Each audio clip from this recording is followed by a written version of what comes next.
أعوذ بالله من الشيطان الرجيم.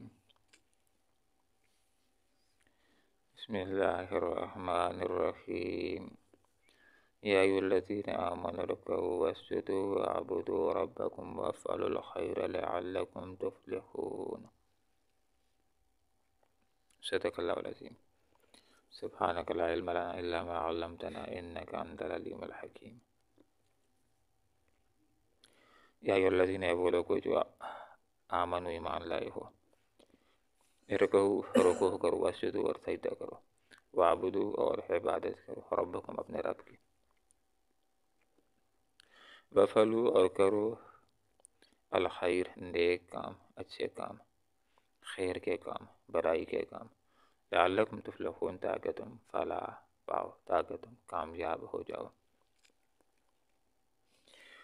خطاب ہے براہ راست اہل ایمان سے، اور اہل ایمان ان لوگوں کو آ جاتا ہے کہ جو اللہ کے نبی کا کلمہ پڑھ لیتے ہیں، اور ہمارے وقت کا نبی حضرت محمد مصطفیٰ صلی اللہ علیہ وسلم ہے۔ تو جو آدمی کلمہ پڑھ لیتا ہے لا الہ الا اللہ محمد رسول اللہ، اور زبان سے چھ ایمانیات کا، عقائد کا اقرار کرتا ہے، دل سے تصدیق کرتا ہے، وہ مومن ہو جاتا ہے، مسلمان ہو جاتا ہے۔ اللہ پر ایمان، رسول پر گزشتہ رسولوں کی پر ایمان، تقدیر پر ایمان، ملائکہ پر ایمان، آخرت کی پر ایمان، کتاب پر اور گزشتہ کتابوں کی پر ایمان۔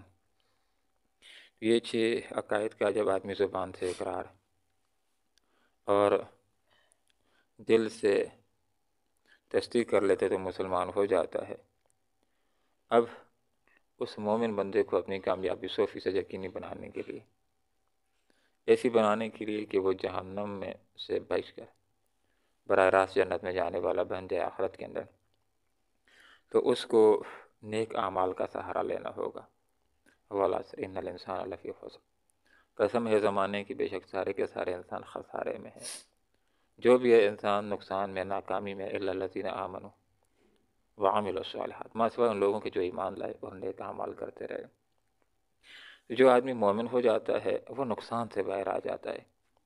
اب اس کو اپنی کامیابی 100% یقینی بنانے کے لیے نیک اعمال کرنا ہوتے ہیں۔ نیک عمل ہر وہ عمل ہوتا ہے جو کھڑا ہونا ہے، بیٹھنا ہے، چلنا ہے، پھرنا ہے، کام کرنا ہے، نماز پڑھنا ہے، رزق کمانا ہے، ایمان کی روشنی میں ہو اور اخلاص کے ساتھ ہو اور آپ صلی اللہ علیہ وسلم کے طریقے کے مطابق ہو، وہ عمل نیک عمل ہوتا ہے، احسن عمل ہوتا ہے، صالح عمل ہوتا ہے، نیکیوں کے پڑھلے کو جھکانے والا، انسان کو کامیاب کرانے والا ہوتا ہے۔ یہ وہ لوگوں جو ایمان لائے ہو، رکوع کرو، واسجدو اور سجدہ کرو۔ مفسرین حضرات نے یہ بات لکھی ہے کہ اکثر قرآن کے اندر جہاں پر رکوع سجود کا اکٹھا ذکر آتا ہے تو اس سے مراد نماز ہوتی ہے۔ مراد یہ ہوا کہ وہ لوگ جو ایمان لائے ہو، نماز کا اہتمام کرو۔ آپ صلی اللہ علیہ وسلم نے جو معاشرہ تشکیل دیا تھا، اس کے اندر ایک آدمی مسلمان اور نماز نہ پڑھے، اس کا تصور بھی نہیں تھا۔ اس لیے منافقین کو بھی اپنا نام مسلمانوں کی فہرست میں رکھنے کے لیے مسجدوں کا سہارا لینا پڑتا تھا، نمازوں کو آیا کرتے تھے۔ نماز وہ حکم ہے کہ جس کا قرآن کے اندر اللہ تعالیٰ نے سب سے زیادہ بار حکم دیا ہے۔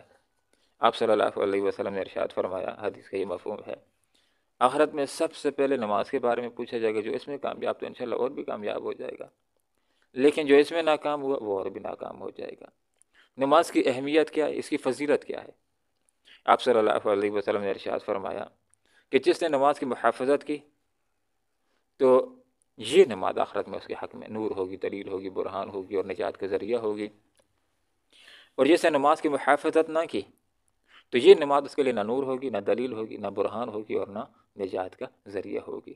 بلکہ حدیث کا یہ مفہوم ہے کہ نماز نہ پڑھنے والوں کا اشر نمرود کے ساتھ، شداد کے ساتھ، حامان کے ساتھ ہوگا۔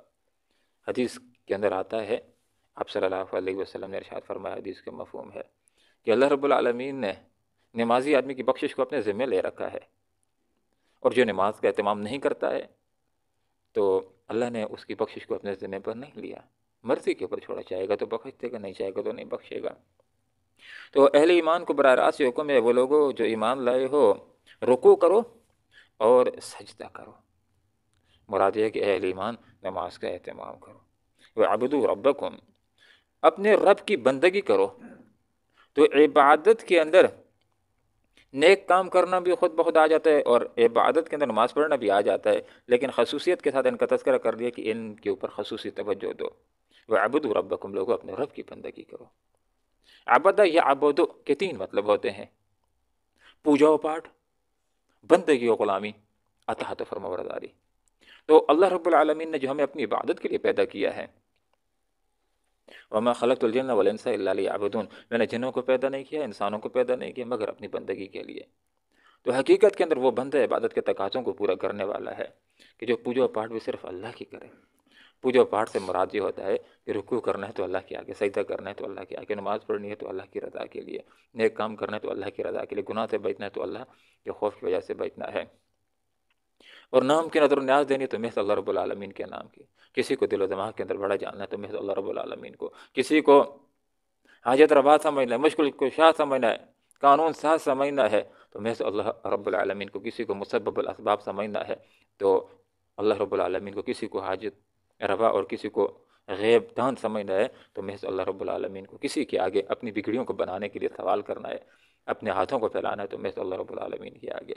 اور دوسری بات دل و دماغ کے اندر یہ بٹھانی ہے کہ ہم کسی انسان کے بندے غلام نہیں ہیں، کسی نظام کے بندے غلام نہیں ہیں، انگلینڈ، امریکہ اور ہانگ کانگ کے بندے غلام نہیں ہیں، یورپ کے بندے غلام نہیں ہیں، چادر روپے پیسے درہم و دینار کے بندے غلام نہیں ہیں، ہم اللہ رب العالمین کے بندے غلام ہیں۔ اور تیسری بات خود بہت سمجھ میں آ جاتی ہے کہ جب اللہ کے غلام ہیں تو ہم نے اطاعت و فرمانبرداری بھی اللہ ہی کی کرنی ہے۔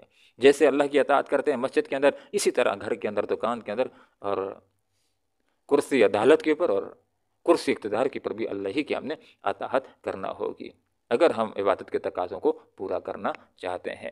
تو فرمایا وہ لوگوں جو ایمان لائے ہو، رکوع کرو، سجدہ کرو، وَاعْبُدُوا رَبَّكُمْ، اور اپنے رب کی عبادت کرو، اپنے رب کی بندگی کرنا ہے، اپنے رب کی تم اطاعت کرو، اسی کی عبادت کرو، وَافْعَلُوا الْخَيْرَ، اور اچھے اچھے کام کرو، بھلائی کے کام کرو۔ خیر وہ ہے جس کا قرآن و سنت نے کہہ دیا کہ یہ کرو، وہ سارے خیر کے کام ہیں، اور جس کو قرآن و سنت نے برا کہہ دیا وہ برا کام ہے۔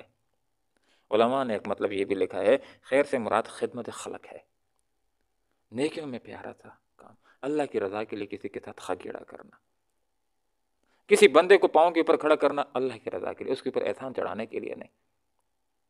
جیسے کہ حدیث کا مفہوم ہے کہ مسلمان کے دوسرے مسلمان کے اوپر 6 حقوق ہوتے ہیں، تو آدمی جو یہ حقوق ادا کرتا ہے تو اپنے گھر کی نمائندگی کرنے کے لیے نہیں، بلکہ اس لیے کر رہا ہوں کہ یہ مسلمان کا حق ہے، یہ اللہ تعالیٰ کے احکامات ہیں، یہ رسول اللہ نے ہمارے لیے بندگی کا ایک طریقہ مقرر کیا ہے کہ جب کوئی مسلمان بیمار ہو جائے تو اس کی عیادت کرنی ہے، اور جب فوت ہو جائے اس کے کفن دفن کے اندر ہم نے شریک ہونا ہے، ملاقات ہو جائے تو اس کو سلام کرنا ہے، دعوت کرے اس کا رزق حلال کا ہو تو اس کی دعوت کو قبول کرنا ہے۔